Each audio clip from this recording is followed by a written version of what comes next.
అసలు నా కొడుకు ఇంకా రాజకీయాలలో అడుగే పెట్టలేదు. పెట్టకముందే వైసీపీ ఇంతలా రియాక్ట్ అవుతుంది అంటే ఇది భయమా బెదురా వాళ్ళకే తెలియాలి. కానీ రాజారెడ్డి అని నా కొడుకుకి నామకరణం చేసింది స్వయాన రాజశేఖర్ రెడ్డి గారు. వైసీపీ సైతాన్ సైన్యం ఎంత అరిచి గీ పెట్టినా నా కొడుకు పేరు వైఎస్ రాజారెడ్డే. ఎన్ని కుక్కలు మొరిగినా దీన్ని మార్చలేవు. నా కొడుకు పేరు రాజారెడ్డే, నా కొడుకు రాజశేఖర్ రెడ్డి వారసుడే. ఇప్పుడు వీళ్ళు చెప్తున్నది చంద్రబాబు గారు చెప్తే మార్ఫింగ్ చేశారు ఒక వీడియోని, నేను కూడా చూశాను, ఆ టీం కూడా పెట్టింది.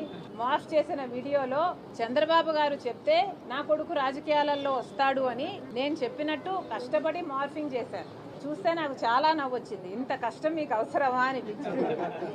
చంద్రబాబు గారు చెప్తే నా కొడుకుని రాజకీయాలలోకి తీసుకొస్తాను అని మీరు చెప్తున్నారే, మరి ఎవరి చెప్తే జగన్మోహన్ రెడ్డి గారు ఉపరాష్ట్రపతి ఎన్నికల్లో ఒక ఆర్ఎస్ఎస్ అభ్యర్థికి మద్దతు ఇచ్చారో వైసీపీ సమాధానం చెప్పాలి. నిస్సిగ్గుగా ఈరోజు మిగతా వాళ్ళ గురించి మాట్లాడుతున్నారు. నిస్సిగ్గుగా జగన్మోహన్ రెడ్డి గారు స్వయంగా ఒక ఆర్ఎస్ఎస్ అభ్యర్థికి మద్దతు ఇచ్చారు అంటే ఇది ఎంత అవమానకరం. అసలు రాజశేఖర్ రెడ్డి గారు బీజేపీని వ్యతిరేకించిందే బీజేపీ ఆర్ఎస్ఎస్ సిద్ధాంతాన్ని ఫాలో అవుతుంది కాబట్టి. అలాంటి ఆర్ఎస్ఎస్ అభ్యర్థికి జగన్మోహన్ రెడ్డి గారు వైసీపీ మద్దతు ఇచ్చారు అంటే ఈరోజు రాజశేఖర్ రెడ్డి గారు గనుక బ్రతికే ఉండుంటే జగన్మోహన్ రెడ్డి గారిని చూసి అవమానంతో సిగ్గుతో తల దించుకునేవాడు రాజశేఖర్ రెడ్డి గారు. అసలు జగన్మోహన్ రెడ్డి గారు సమాధానం చెప్పాలి. సుదర్శన్ రెడ్డి గారికి మీరు ఎందుకు మద్దతు ఇవ్వలేదు? సుదర్శన్ రెడ్డి గారు ఒక తెలుగువాడు. సుదర్శన్ రెడ్డి గారు సుప్రీంకోర్టులో జడ్జిగా పనిచేసిన వాడు. సుదర్శన్ రెడ్డి గారు కాన్స్టిట్యూషన్ తెలిసిన వాడు, కాన్స్టిట్యూషన్ కోసం ప్రాణమైనా పెట్టేవాడు. మరి అలాంటి వాడికి జగన్మోహన్ రెడ్డి గారు ఎందుకు మద్దతు ఇవ్వలేదో సూటిగా సమాధానం ఇంతవరకు చెప్పలేదు. నేను చెప్తా. ఎందుకంటే జగన్మోహన్ రెడ్డి గారు మోడీ గారికి దత్తపుత్రుడు కాబట్టి. అందుకే జగన్మోహన్ రెడ్డి గారు మోడీ గారు చెప్పినట్టల్లా ఆడుతున్నారు. రిలయన్స్ వాళ్ళు రాజశేఖర్ రెడ్డి గారి మరణం వెనక రిలయన్స్ వాళ్ళ హస్తం ఉంది అని చెప్పిన జగన్మోహన్ రెడ్డి గారు అదే రిలయన్స్ వాళ్లకు రాజ్యసభ సీటు ఇచ్చాడు అంటే మోడీ కోసమే ఇచ్చాడు. గంగవరం పోర్టు అదానికి కట్టబెట్టాడు అంటే మోడీ కోసమే కట్టబెట్టాడు. 5 ఏళ్లు అధికారంలో ఉండి ప్రతి బిల్లుకు బీజేపీకి మోడీ గారికి మద్దతు ఇచ్చారంటే దానికి కారణం జగన్మోహన్ రెడ్డి గారు మోదీ దత్తపుత్రుడు కాబట్టి. మరి ఇలాంటప్పుడు జగన్మోహన్ రెడ్డి గారు ఏ ముఖం పెట్టుకొని ఈరోజు ప్రజలకు సమాధానం చెప్తారో సమాధానం చెప్పండి. అసలు ఒకవైపు కూటమి సర్కారు బహిరంగంగానే పొత్తు పెట్టుకుంది బీజేపీ పార్టీతో. కానీ జగన్మోహన్ రెడ్డి గారు బహిరంగంగా పొత్తు పెట్టుకోలేదు, రహస్యంగా అక్రమ పొత్తు పెట్టుకున్నారు. బీజేపీ తొత్తుగా, బీజేపీ తోక పార్టీగా పనిచేస్తున్నారు. ఎంత సిగ్గుచేటు అని అడుగుతున్నాం.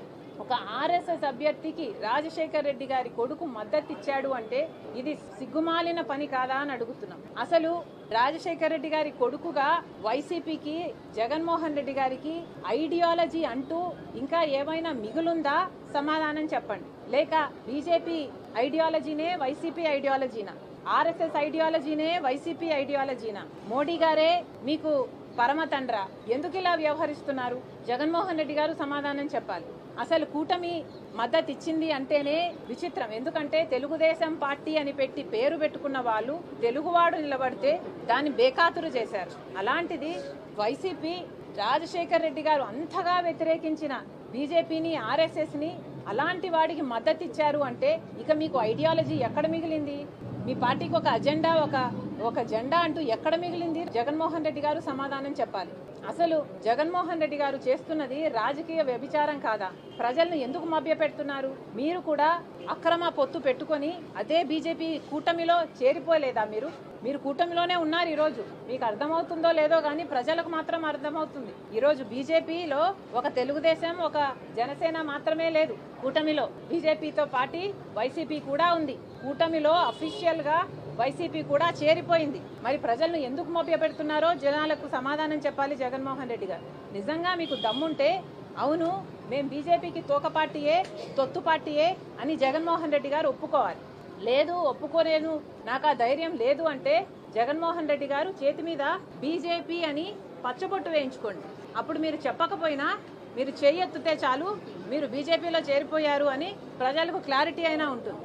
అసలు అరే పక్కన బీఆర్ఎస్ పార్టీ ఉంది. కనీసం వాళ్ళు ఎవరికీ ఓటేయకుండా అబ్స్టైన్ అయినా అయ్యారు.